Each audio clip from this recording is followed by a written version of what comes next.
So 2 weeks been very interesting, and I guess the word that I would use most often is somewhat chaotic.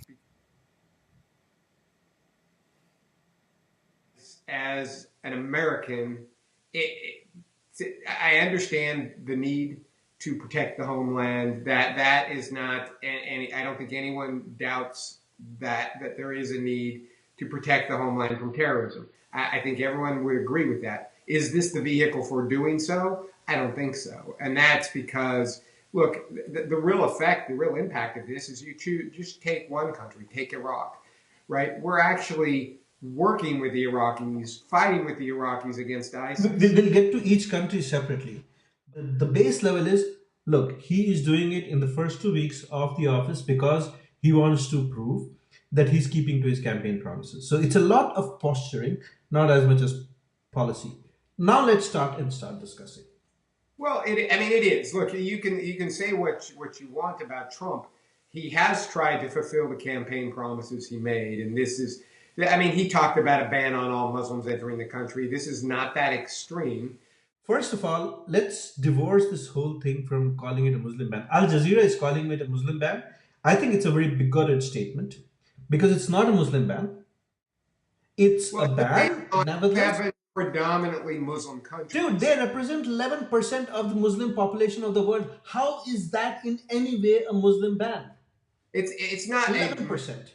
It is a ban on countries that are predominantly Muslim. They are from a certain region, so it's a coincidence that they will be Muslim. You can't call that a Muslim ban. And the reason he's chose those countries is because of their because they're Muslim. Not he didn't ban any Christian countries. All the seven of the seven countries, if you leave aside Iran, where there's a personal prejudice of a big part of United States, and the relations between the two countries are not the best.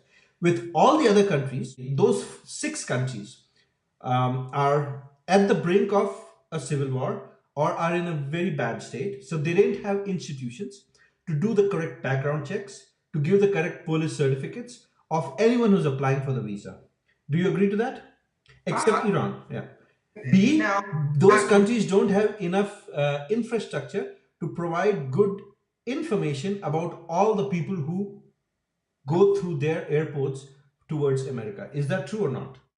I think you're right in some sense. Is that the vetting process is difficult. Now that being said, we use the UN and the UNHCR organization. We use the International Organization for Migration, and we use the Department of Homeland Security.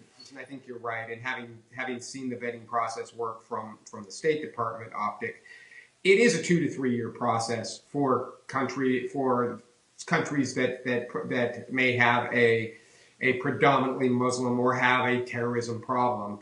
It is more challenging. It is more difficult in countries like Libya, Yemen, Somalia. But at the same time, and I would say Iraq and Syria, it is challenging. It's not, I don't think that I think Sudan's a different kettle of fish. I think it's one that's set aside. It's a two-pronged ban, right? One is an immigration ban, temporary ban, 2 to 3 months. Even if you legitimately apply for the visa, blah blah blah, you still have a ban. Even if you have, I don't know, like you're being transferred from Intel Syria or Intel Libya to Intel United States. The second part is refugee, that is, you apply for an asylum and you will not be. That's a different issue. Humanitarian issues apply to the refugee ban. Okay. From my experience, one, this ban is going to make it harder to get people on the ground in those 7 countries to support the United States agenda there, which is fighting terrorism. I think it actually makes the terrorism problem greater in those countries because it shows that the perception is going to be the United States is against my country, right? Not against ISIS, but against my country. That's going to be the perception. Secondly, I think if you in many of these countries, that where we actually have operations, let's say like Iraq, we bring people here to train them. We now can't do that. I So looked at the data, the non-residents coming into the countries of those seven countries in a year is less than 20,000. yeah, no, it's not huge, right? It's not. And of Uh, those, Iran might be the biggest proportion. So there wouldn't be people stranded at the airports and That's And ridiculous. Why is Perez I, portraying it that way? I agree. So in the end, yeah, I think it's for most people the reaction, and it is primarily an ideological argument on both sides, is what does our country stand for, right? In terms of immigration, in terms of who we accept, It's for three and months, Todd. It's for yeah, 3 months. It's a change in administration, he says. look, it's a temporary ban, but look, I don't think anyone is under the impression that it is only for 3 months. It could be extended, right? I mean, you don't base your reactions based on assumptions, right? I mean, think of it. That's where I'm thinking the prejudice is coming in. Because ultimately banning someone based on their country of origin is pretty. It's not very refined. When you look at countries in Europe and their reaction and get your reaction, I mean, some of these countries that share a border with you, France and Germany, have had legitimate terrorist attacks from immigrants, right?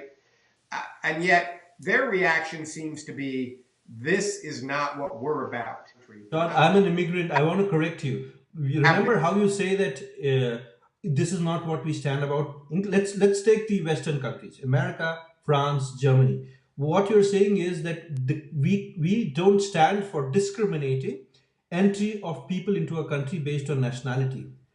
Are you sure about that? If I had instead of an Indian passport, if I have a passport from New Zealand, the visa I get into United States or France or Germany is easier, much better. The chances are much better than if I'm from India, than you, if I'm from Pakistan, than you I'm know from why? Nigeria. So what are you Right, talking about? but you know why, right? Because of my nationality. We realize that in America and in the U.S. that Indians are much less likely to not leave when they're here than someone from France, right? Exactly. What I'm saying is, no, no, no, no. What I'm Go saying is back home. every nationality has some predispositions, right? But And we're a not talking visa that in any country is based, valid. a visa is issued in any country, maybe United States of America, Switzerland, France, Sweden, Nigeria, North Korea, anywhere. A visa is issued to a person based on the passport of that person. So to say Right. that the nationality doesn't matter is ridiculous and Well, hypocritical. Is ridiculous.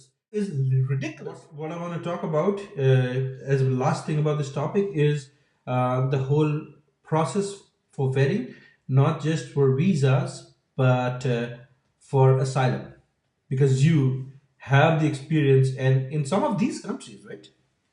for refugees, very different process, obviously.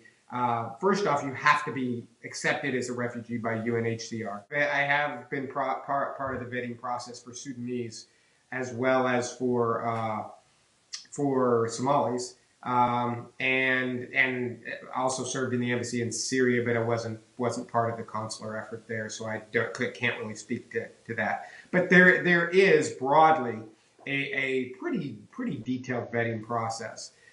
Would it be fair to say that in some of these countries already have, I mean, is the vetting process is much more rigorous?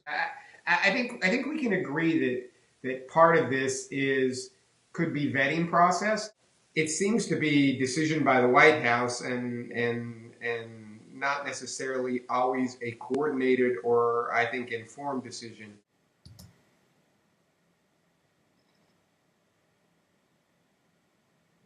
Whenever a new chief executive comes into an organization, he or she feels that his way is much better and whatever was done before, in at least some things, is different. There are chief executives who want to change everything, right? Trump is doing that. I'm not supporting him. What I'm saying is it's just that mentality. It doesn't invite the kind of hue and cry and the protests and the reaction that not just in the United States, first of all, the United States should mature not to be act like that, but all over the world. I'm just appalled at the magnitude of the reaction for such a thing, and then calling it a Muslim ban, which it's no way is. Calling it a Muslim ban, it immediately plays into that it's a bigoted decision, which it's not.